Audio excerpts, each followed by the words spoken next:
monopoly, this the dream of you and you and you. So there is a route to get to like a monopoly place through fair competition, you think? Welcome back, Weeboos, to the What Is Up Indonesia podcast with your host, Andovi Lopez. And me, Abigail Limuria. And today we have another very special guest. Very special guest. Yes. Hey, thank you, I'm special. You are. Please give it up for dosen Fakultas Hukum Universitas Sumatera Utara, Professor Ningrum. Yay! By the way, thank you, said Fakultas Hukum Universitas Sumatera Utara, because that's very rarely said. So always Universitas Indonesia. UGM. Okay. As an alumni, UI biasa aja. Okay, I can say that I'm an alumni. But why we have you today, Prof, is we're gonna talk about something that's actually very interesting. Yeah. And this is actually very close to my personal heart and also I think, because a lot of young people nowadays, I think they want to start their own businesses. They aspire to be entrepreneurs. Even like I did some research, and the World Economic Forum said that around 34% of Indonesian youth said they wanted to start their own business. And that's above like Thailand, Vietnam, Singapore. Singapore only has like 16%, if I'm not mistaken. And so a lot of people want to start their businesses, but there's a lot of barriers. And that's not talking just about like funding and skill wise, but also like systematic barriers, and all of that narrows down to like a fair market, right? And about business competition. And I know that you are one of Indonesia's leading expert on business competition law. Is that correct? Well, I started, actually I got pushed to study this, to learn this in the year of 2000 when Indonesia was in collapse, economic collapse, Nobody wants to study this. So I was forced to do my PhD on this. I was so blind. Nobody, ever tells me that this is going to be difficult, because this knowledge, actually, competition law is actually the law which involve heavily in economics. Yeah. So I start to cry because in my first sophomore year, I ran out from class, playing spooky, like, okay, let's go. Because we hated economics, right? I study law. Right. Why should I study economics? But then when I did my PhD research back in the US and on field in Indonesia, I know exactly what you mean with that questions, because this is heavily involved economic and the law. Sometimes the law and economics. So this is challenging. But now, after 25 years of doing this, I'm very happy. I have even NISA following up in the back. I have lots of people are doing their PhD, their research. I mean, it's pretty established. But hey, I'm happy that I'm the pioneer for this. You are the pioneer in Indonesia. Well, at that time, I know that I was the only one who studied this. Maybe people have doubt, but to study this, thoroughly, did the research on the Indonesian context. I have another colleague, but he did it in Germany. So he studied German law on this. Competition law. I see. All right, now before we start things off, there's a lot of things we want to ask, but maybe let's. But I haven't answered the question. Oh, okay, yeah. Is that a question? Was it a question?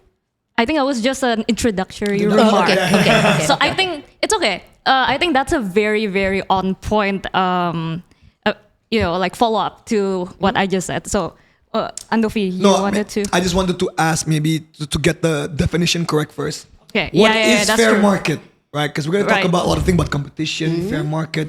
Let's get the definitions correct first. Me being a good university student, I'm asking, let's define.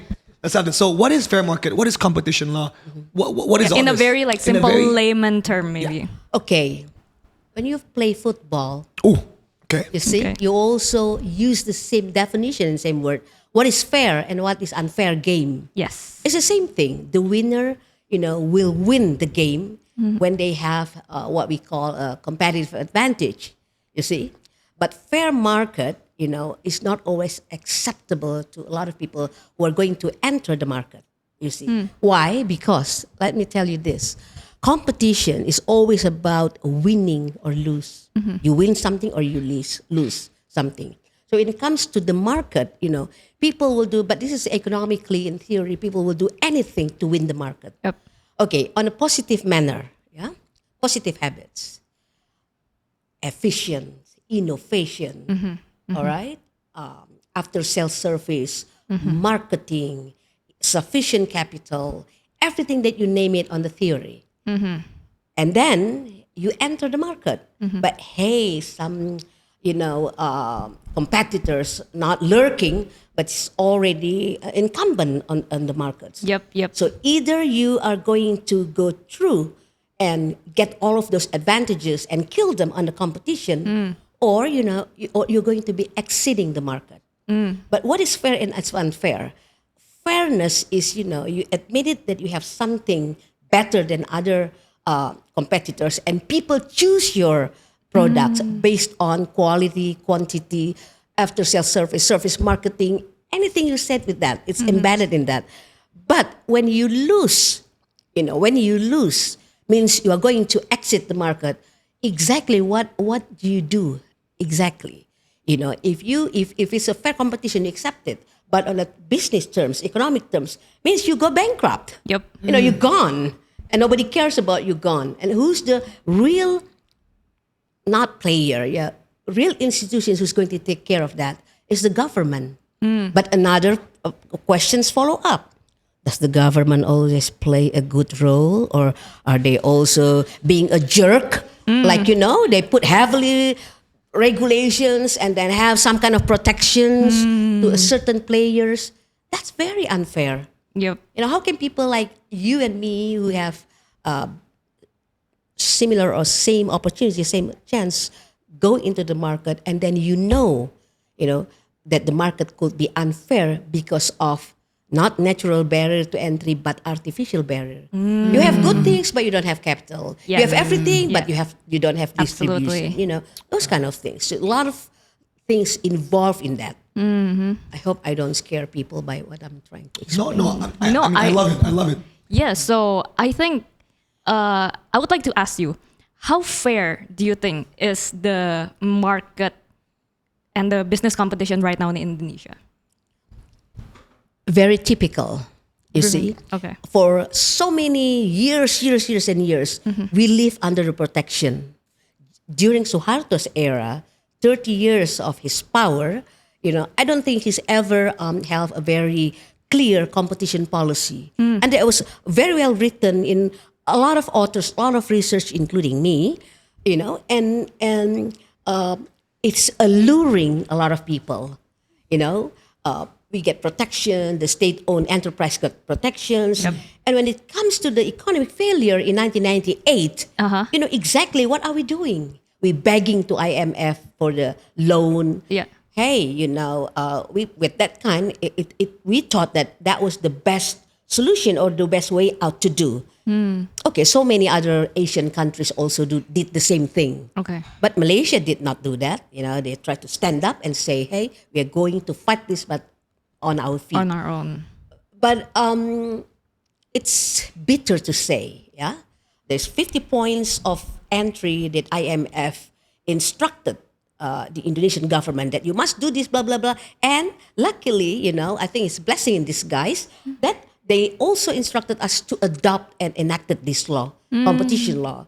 And they stated on the report through the 50 points on the letter of intent that say, what destroy Indonesian economy, one of the point is you don't have clear competition policy. You're full of protectionism. You're full of this, and then I'm serious. They are, I would say, manipulating, the society, the people, because we thought we are very stable. But who expected in 1997, 1998, that is not exactly what happened. Yep. Were you born? You were already born? Oh yeah, I remember 98. Yeah, I was born in 94. Oh, okay. So you knew what happened, Yeah. I at that time, I just recently came back from the US. I studied there. I see. Okay. And I was so proud, and You came there. back during 98.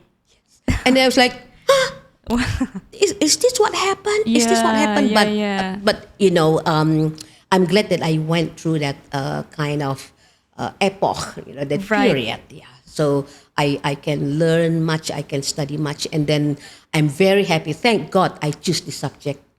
Why? Yeah, well, because nobody wants to do it. It's heavily involved the law and economics. So I forced myself to went back to the first year of university, sit down with a lot of these kids, just sit down and study economics, antitrust economics, and consumer protection law. Just a lot of things from beginning. And actually, I cried because why did I play hooky spooky when I was in my first You year? should have listened more. Yes. Because this is Yes. actually very important. Yes. So from what you said, like, would you say, like, am I getting it correct? So the failure in 98, would you say that one of the reason is because Indonesia, we do not have a clear business competition law, and therefore the competition... First policy, and then we need the law Right. to regulate it. Yeah. So is it because the lack of regulation or like the lack of business competition law in Indonesia that led to like the chaos that is 98, Well, would you say? my guess was, that regime actually was in power so long, and the nepotism, all of these things involved. So only certain families who have a strong tie to the government Can play the do business. business, yeah. Yes. And it's still entailed now with our state-owned companies. So I can give you later on that because that's also trigger one of the the most hectic debate in the last couple of months. What is it? In the newest state-owned law number 1 Right. 2025, Article 86 or ITM 86M, it stated that it's entitled the president, quote unquote, the government probably, the president, to determine which state-owned companies would hold monopoly rights or monopoly power. Oh. Okay, wait. Please, can you elaborate further on that? Because maybe people don't understand Yeah. how dangerous monopolies are when they're unchecked. Yeah. So, what are the current monopolies in Indonesia right now? If we talk about monopolies, And I would suspect like a lot of people that are watching are not even familiar with state-owned enterprises. Like, can you maybe BUMN, explain BUMN? BUMN. Okay, I love to discuss this. I'm a merah putih, definitely a merah putih. Me too. Same. Me Yeah, too. if I go overseas and present on the international conference, they always sort of try to compare us with Temasek from Singapore and Kasana from Malaysia.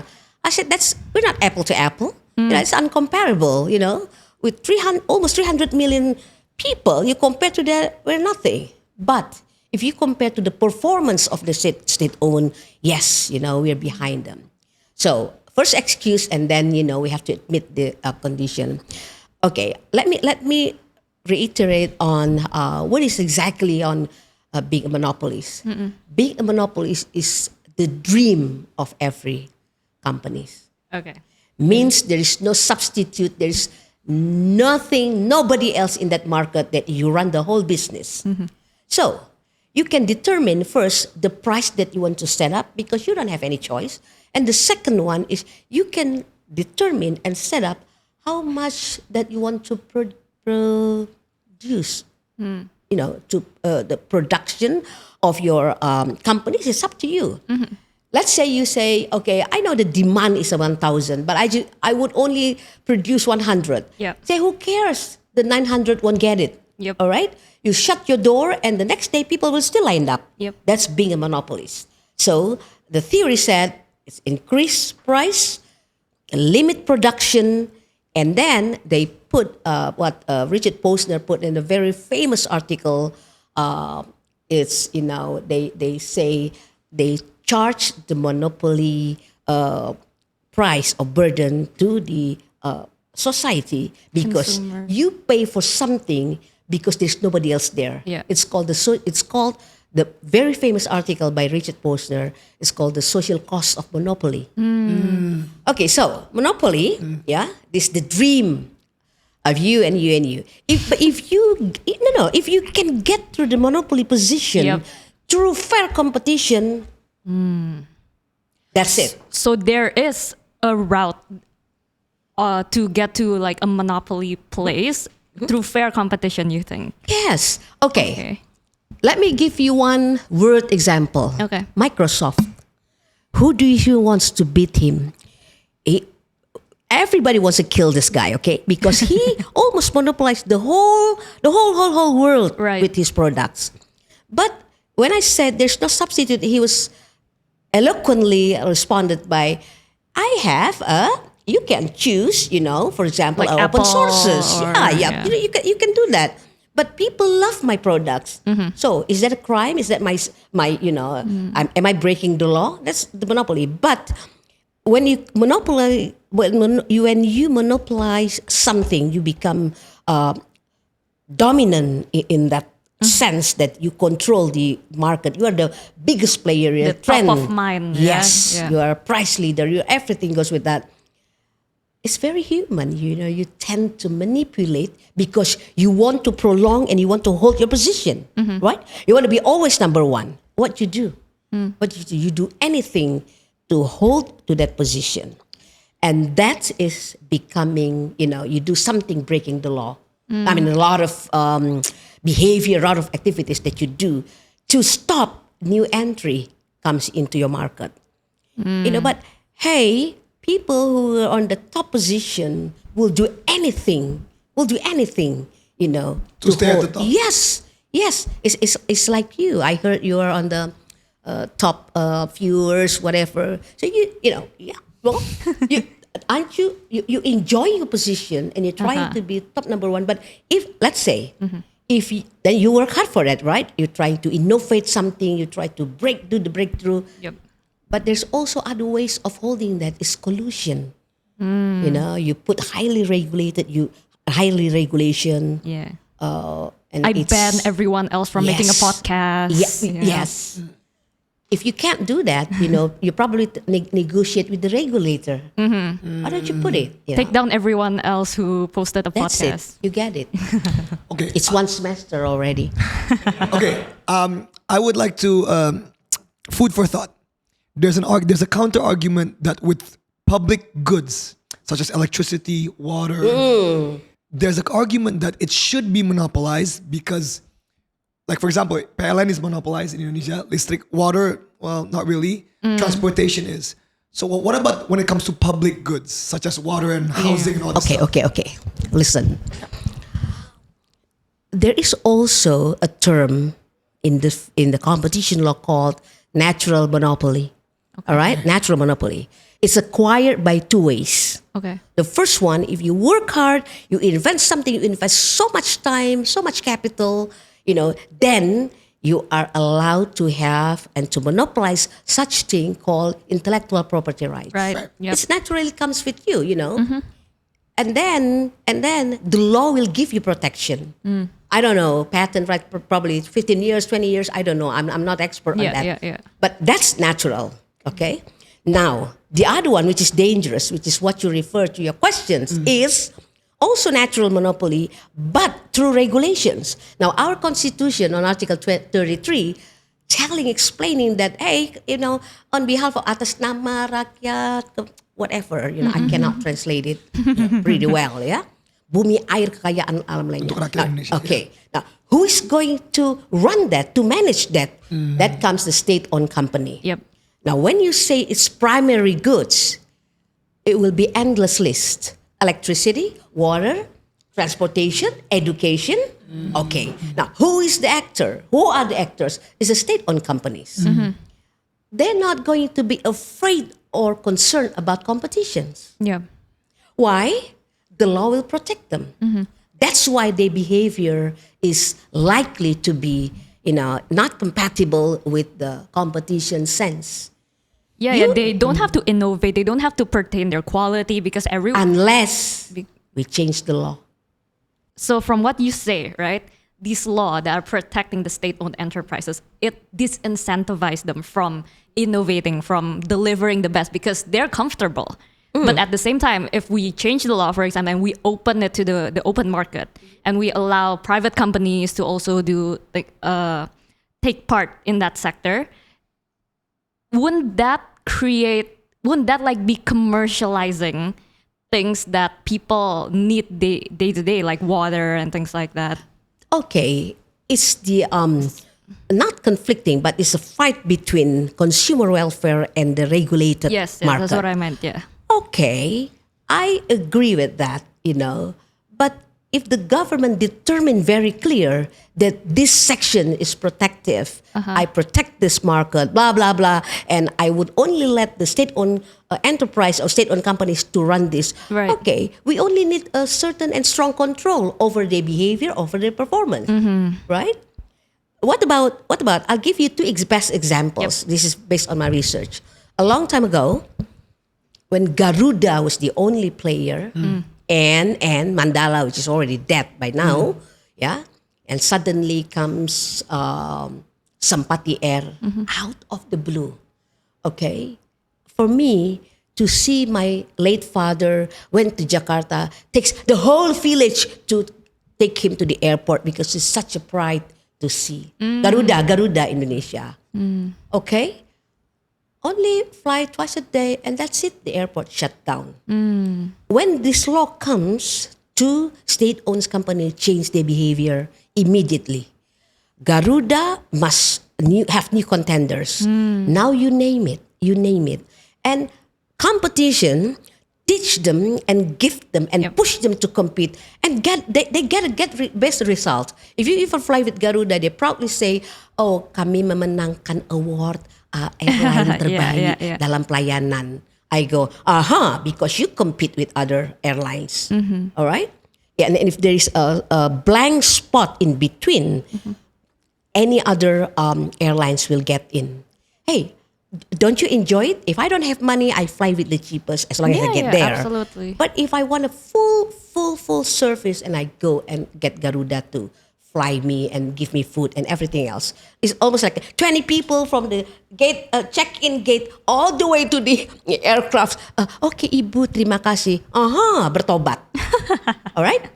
The second one, which I wish you ask me questions on this, is Pertamina. I really wanted to go there. Let's talk. I really wanted to go Yes. there. It's about time. Yeah. I want to go there. You know what? They're very nasty a long time ago. They don't have any competition. After this law, I love Shell. One thing, they beat Petronas. Don't ever buy them. That's what I keep telling my students that though.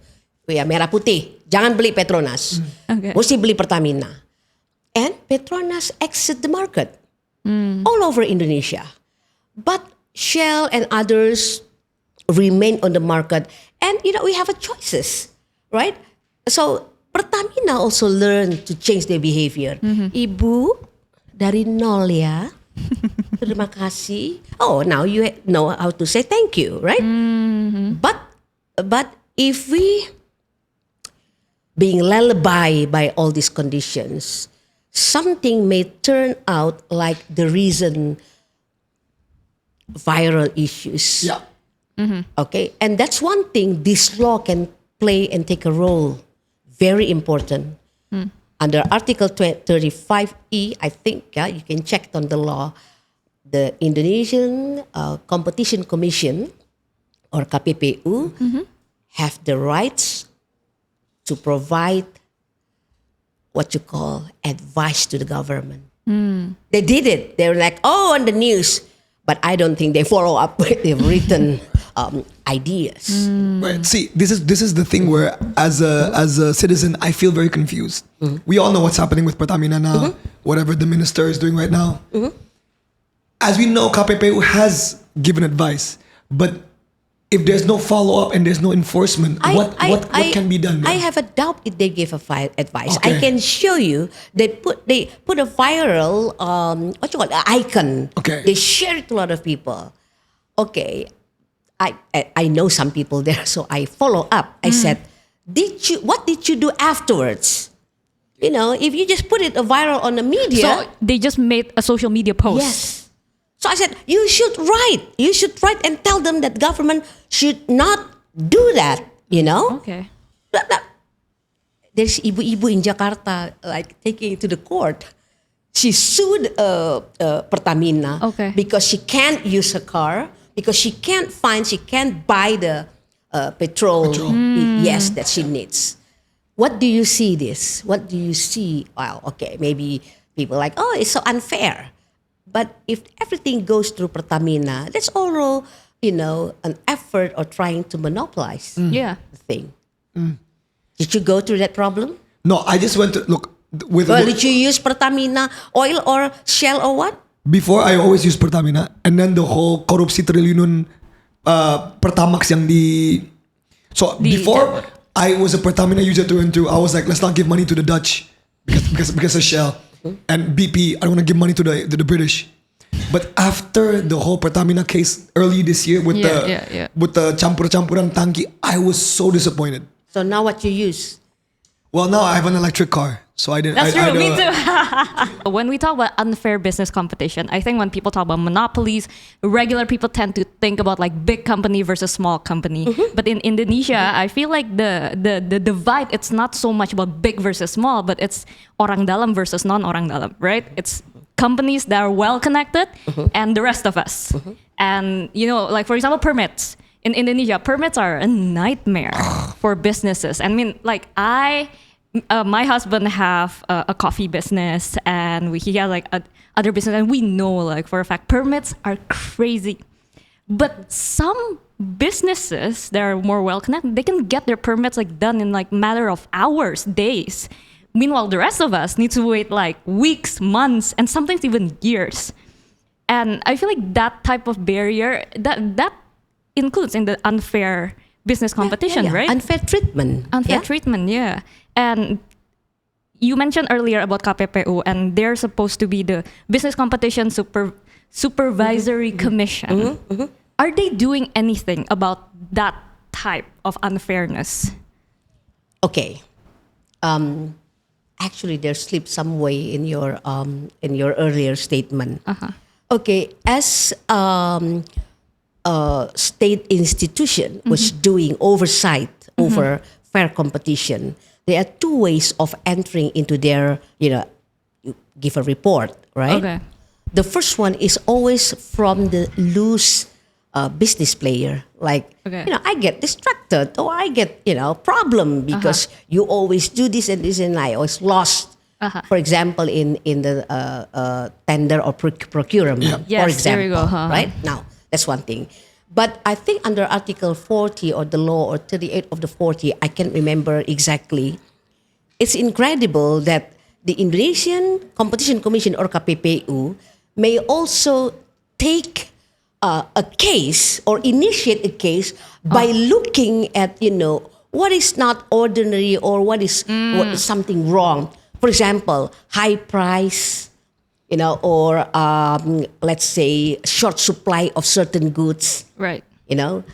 So if you have problems with that, I think, if you talk about permits and, other administrative issues, maybe KPPU or Indonesian Competition Commission is not the best one to report. But if you feel there is unfair treatment because of that, we may try. We can tell them. Yeah, we can tell them that why, it's always, do they collude in some ways? Like why always some people, for example, get permits and I'm not? I think it's one of the cases they've done that, but I'm not very sure. But you can try. But there's two ways. It's either the party or the business actors who always lost and couldn't get anything. Yeah. There's always a barrier to them. Yeah. They can report, or even, it is much better, KPPU or ICC, Indonesian Competition Commission, may initiate a case. Yeah. Even there is no complaint. But they observe what happened. So that's good then. That's a great example of a commission doing the right thing. It's based on a good philosophy. Let me read one of the comments from the Weeboos. I think so I asked them to share whether they have like business horror story that deals with like, the systems rig type of stuff. And one of them wrote like, I once joined a tender for a government ministry. In terms of specification and price, our proposal was the most suitable. But the winner turned out to be a bidder whose spec didn't even meet the requirement and whose price was higher than ours. Turns out the winner had already made an under-the-table deal with Oknum. Okay, I will say that I'm not deadly surprised. 460 something KPPU decisions, almost I think close to 70% are collusion on the procurement or tender. Oh, I see. Well, it's boring. Every time I go in the conference, they say, "Hey, Indonesia, why you always, present on Article 22 on the collusion and bid rigging?" Okay, there's also one good fact of that. 25 years after KPPU existence, how come we cannot destroy such behavior? Exactly, Yes. Why? Right. Why? Well, I mean, I would like to analyze that deeply. How much state budget we spend on that, and then it never changed the behavior. So there's along the line, there's something wrong with the enforcement, right? I don't know. Maybe the law need to be amended to provide them stronger power or to do whatever need to be doing on combating this. Article. What's the consequence according to the law? If, like, for example, you're caught, Fine. oh, just fine. Oh, so no jail time, Before no prison time. Undang-Undang Cipta Kerja, Yeah. minimum 1 milliard and maximum 25. Right. But after Undang-Undang Cipta Kerja with government regulations number 44, 2021, it comes out to minimum 1 billion atau 1 miliar. And then the maximum, the 25 still remain for some articles. But for cartel and other pernicious behavior or violating the law will be split into two. It's either 10% out of your income per year. Interesting. That's horrible. Or 50% out of your profit during the epoch or the tempus you violate the law. Interesting. But the question is, how can you Check. and how can you put an evidence on that? You know, prove it, count it, measure it. Yeah. You need to have a evidence base on when you decide on something, right? Yeah, absolutely. Otherwise, Am I sounds like already like in the classroom? No. I love it. I love it, Prof. this is very. I love it, and I think what you said, like we need to have an evidence base. Otherwise, I can totally imagine that particular law or article being misused, right? We do want to start. We've been talking about KPPU for a long time. Could you please again briefly give us and the audience what context actually is KPPU? What can they do? What are their rights? What can they actually do? Okay. Each country who enforce competition law, okay, the US use antitrust law because they have bad experience with trust. European use competition because the states are close enough to one another, so they compete among others. Australia use different terms: Restrictive Practice Act, Trade Practice Act. One country, very big space, yeah. So they have to restrict some practices. Now Indonesia hated conglomerates in the beginning. We were so blurred with the tragic and then bad experience under Suharto's regime. After 25 years, do you think it changed? No, it just transformed. Exactly. It just transformed. Exactly. In 2010, I did a deep research. Once to find out, go all over Indonesia and find, and they go, but it's not changed even a bit. They're changing only for the players. All right, that's one thing. Now here comes KPPU. We forced to have this law, which I hate to say this, it's not really true. In 1995, there is a movement under cover or whatever once, and then they proposed this law to that current government at that time. Okay. PDI, not even Perjuangan. At the late when they're still PDI. Yes. Yeah. Late Kwee Kian Gi wrote a very good draft law and saying, hey, because this regime already start having interest in the business, we need to have this law. That's a suicide.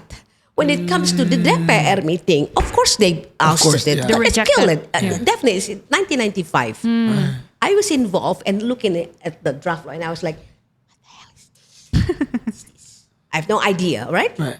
Now, and then the law introduced what we call independent body called Komisi Pengawas Persaingan Usaha. KPPU. I have to stand up and defend KPPU. Why? It's been a big question. What the definition and term when you say independent, but komisi independent, badan independent. Right. There is no such absolute independence in this whole world. Right. All right, you know, Right. they depend on their budget to Menteri Keuangan and the government.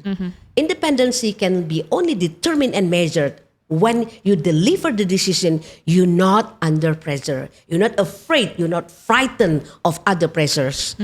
Okay? Now, KPPU, it's not strange, but people look at this institution because, you know, they have three functions which not acceptable by lawyers especially. Okay. First, they accept report. Right. They do investigation. Okay. And then they run the proceedings almost like court. Oh. And they deliver the decision under one body. Oh. All right, so there's a big question of due process of law. Yeah. That's Yeah. a big, yeah. Now, where did we take it? We went and Indonesian is very, very clever. We are very clever. We shop around. We look at Germany. We look at Japan. We look at European Union, the US, and we pick up something, you know, out of other countries' experience. Okay. All right? Now, they have such a strong power, but they don't have down rates ability or tapping like KPK. Yeah. Okay. So if maybe I shouldn't tell you this, but if the pelaku usaha or business actors know that they have such a lack of power, they probably would not want to submit or give anything that they ask for information. Got it. Right. So the important thing is that not the court of the first instance. They would like to think so, but not really. They're not court, all right? Right. They're independent legal institution. Independent legal institution. Yes. Okay. And then who review the decisions? Commercial court and of course Supreme Court. So you have to pray. You have to pray. That the Why? Supreme Court is Yes. a Yes. certain uncle of a certain person. And knowledgeable. Knowledgeable, yeah. Yes. Character and competency. Yeah. Okay, that's the word competence. I like that better. Okay. We would like to just thank you, but there's a few more questions from the. Oh yeah, of course. From the Weeboos. So this is not. So I asked them for case studies. Oh yeah, sorry, the case studies. My bad. I'll just read one more because I think the rest we've discussed it. From Lawson If you can- Calloway. Yeah. I'm in agriculture, and for permits we need staff training, but there's no course for the bivalves. I have no idea what that is. They told us just to take fish culture instead. The training's run by someone tied to an ex-government or bupati, and when we submit forms to the government, it's wrong format unless we use their consultant. Is this something that happens all the time? You need to use the government's consultant in order. Otherwise, it's the wrong format. Wrong format. Is this something that's usual? Okay, and competition, it's called, look, if you're then you say it's a barrier, right? It's a barrier. Barrier, Exactly. barrier. Yes. Barrier. But that's an artificial barrier. Yeah. It's a man-made artificial barrier. Yep. So that's one thing of it. I mean, you can, hey, KPPU is there, it's established, you know, you can always go there and report to them. Right. Yes. So, Yes. guys, you can Yes. report to the KPPU. I think not a lot of people know this. Like even I. Even I don't didn't know. I didn't know you could either. report to KPPU. Yeah, because hey, I cannot compete on the terms of fair competition on Yeah. that market because you know I must use your consultant. Consultant. That's artificial barrier. It's a Exactly. man-made barrier. Oh, so you can report and be confidential to the KPPU. Oh, that's good to know. Yeah, that's very important actually. Yeah, that's very important. Yeah. I think another. I don't know if this is KPPU's like sector or something they can do something with. But I think another unfair barrier that makes competition unfair is ormas. Eng. So you know how like more well-connected businesses or figures, they can koordinasi. But others, the rest of us, for example, businesses will usually get, there will be Or ormas, what is ormas in English? English, it's organisasi masyarakat apa ya? It's like Civil organization, no, it's not. It's not civil organization. Kan organisasi masyarakat kan ormas. So Yeah, but it's like they usually come and they ask for like some money, and otherwise they'll keep bothering you and things like that. And so like this is would you say this is another artificial barrier for business? Or is it an annoying barrier? Or is this a natural barrier? I like that one. Why? Not only certain people face that. It's all over Indonesia, and sometimes they get protection, but maybe it is out of competition issues. But the thing is, if there is something, a privilege that given to a certain group, while first they have lack of knowledge of doing that, right? The second one is there is no such consideration, economic of competency of law even would allow the government to provide or to give that such a special rights. Don't you think it will hurt others who actually have the same competency and able? Okay. All right, but I would say that goes to a political economy. Why they think that they want to give to the certain parties, maybe to provide job opportunities or whatever. As long as they are the one who's doing that job, not selling that rights to other people or other group. Right, that's possible. Right. Okay. I want to ask. Maybe this is a very personal question. You've studied, I'm sure you've studied. Commissions and competition law all over the world. What would you say if Indonesia was to go towards a destination? Which country should we model ourselves after? Because I've read about the US one. The US is having their own problems. Like the mafia problem. Right. The antitrust issues in US, especially with technological companies, with Facebook and all that stuff. It's a huge problem in the US.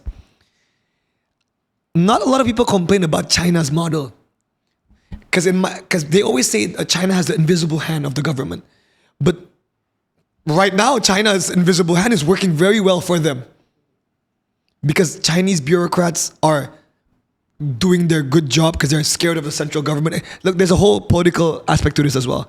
Would you say Indonesia should model towards the Chinese way, or do we still... Or any other country. Or any other country that you feel that we should model us towards? Okay.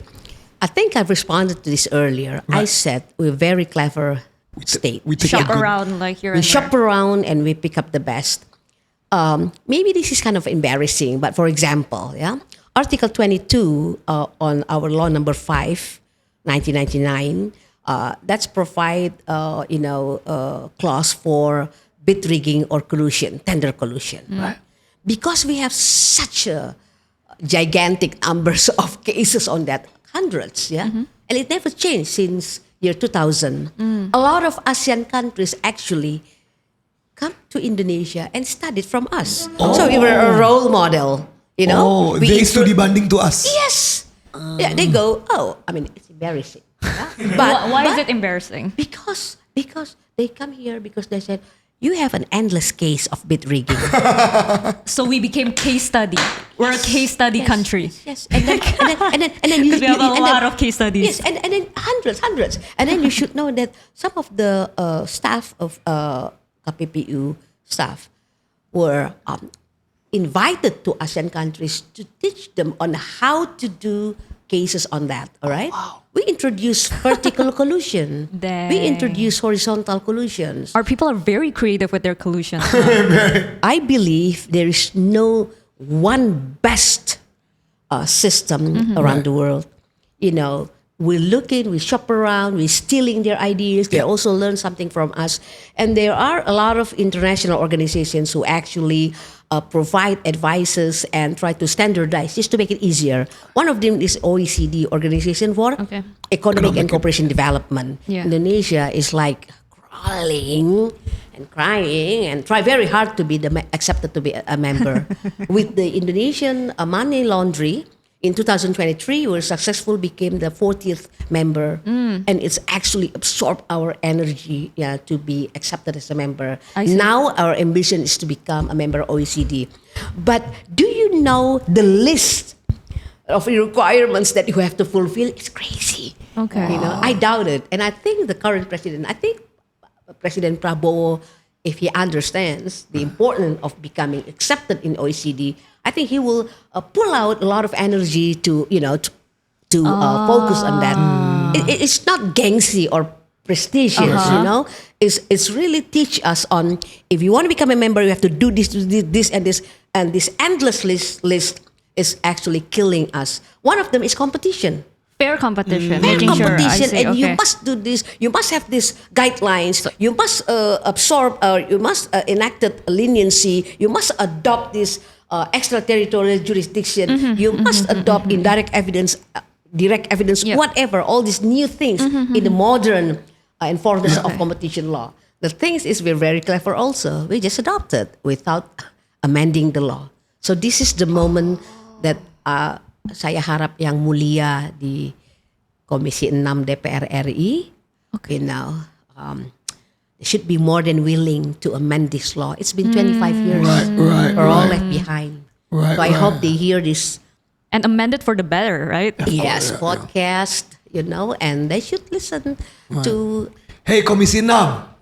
What's up? DPR RI. Yes, Komisi 6 DPR RI. What's up? Yeah, just listen. Is the draft good in your opinion?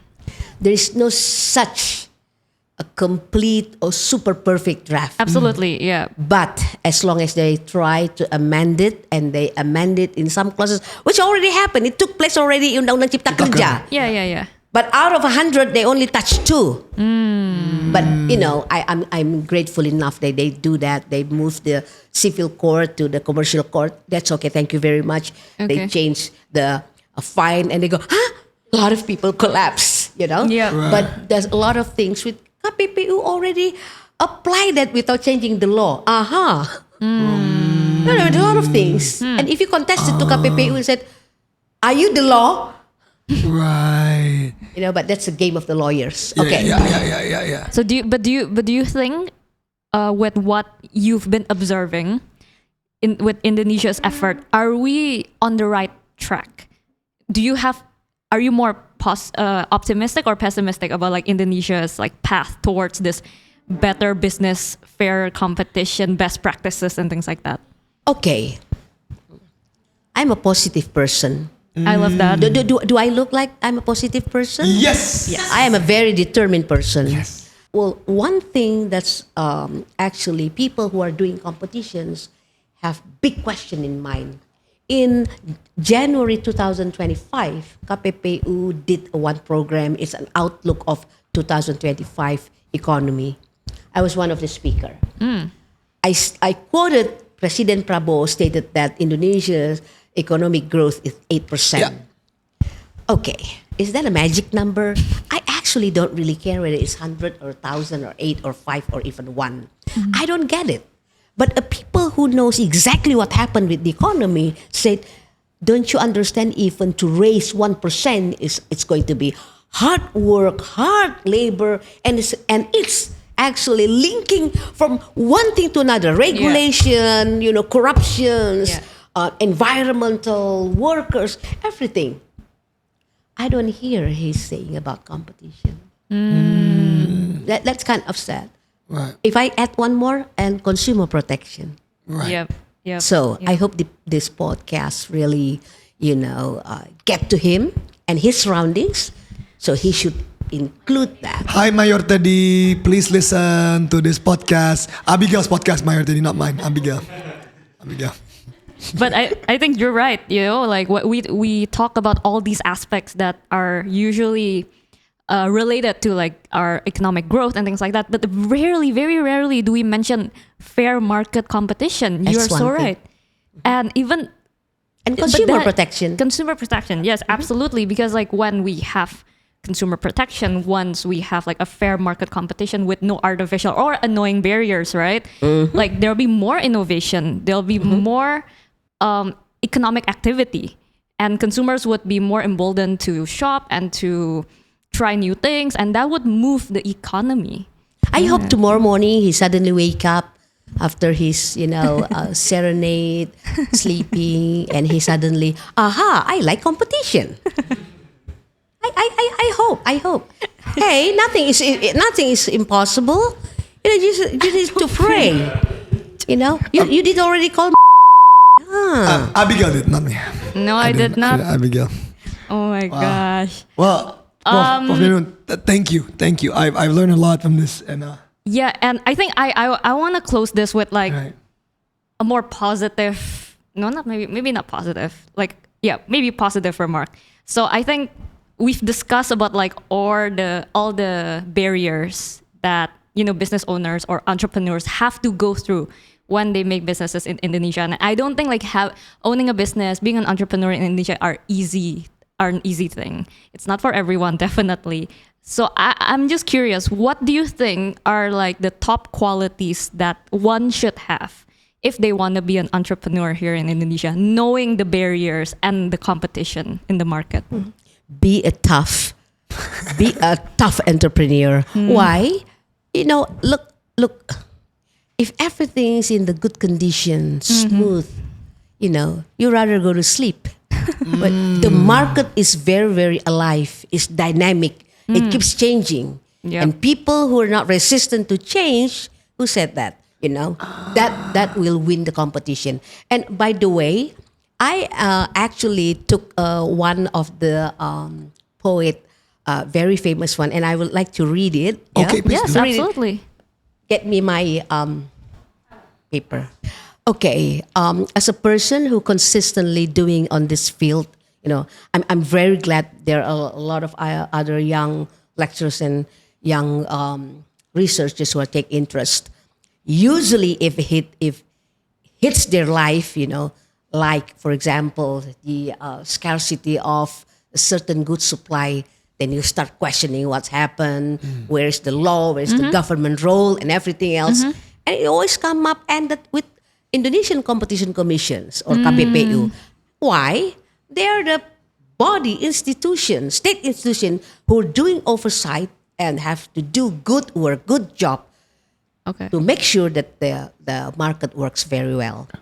Because at the end it's provide consumer welfare, whatever, also on the textbook. Yeah, they have to work with, even the court, the business associations, and be ready to hear complaints and report from the people. Like you did about Pertamina, hey, we always talk about it, but who actually should do and must do the work to straighten that things up? It's KPPU and the government. Yeah. I mean, I guess after this podcast, before this, I didn't even know KPPU existed, to be honest. It's been 25 years there. Maybe it's me being ignorant. I don't know, but after hearing that, I hope that they can work even more efficiently, and because I can imagine the competition's already like in some area bad enough. Like I can only imagine if they did not exist, apparently, right? But yeah, I hope they can stay independent. I mean, Do you want to read us a poem? Yes. okay. Okay, this is actually, Is it your poem? no, it's quoted from Richard W. Grant. Okay. It's actually wrote on my dissertation. Oh. And my late professor, when he read that in the class, and I was like, what is that? Because I haven't studied deeply yet. Okay. But then when I graduated, I thanked him. I said, "That's really incredible." The poet that the poem that this person write. I'm also going to test it whether you get it or not. Let's go. I'm Back to serious. university. Let's go. Back to university. Let's go. I was a PhD and I get it. It took a PhD to understand this. Okay, let's hope for the best. That means if I get it, I need to earn my PhD. Okay. Okay. This is written by Richard W. Grant. It's I cited from the Incredible Bread Machine, San Diego World Research Incorporation in 1974. Okay. Wow, okay. All right. Okay, listen to this. Okay. Now, let me state the present rules. The lawyer then went on. These very simple guidelines you can rely upon. Okay? You are gouging on your price if you charge more than the rest. But it's unfair competition if you think you can charge less. Okay. A second point that we could make to help avoid confusion. Don't try to charge the same amount. That would be collusion. You must compete, hey, but not too much. For if you do, you see, then the market will be yours. But that's called a monopoly. Thank you. That's all. I hope you get it. Thank you, Ibu. See you in the next podcast.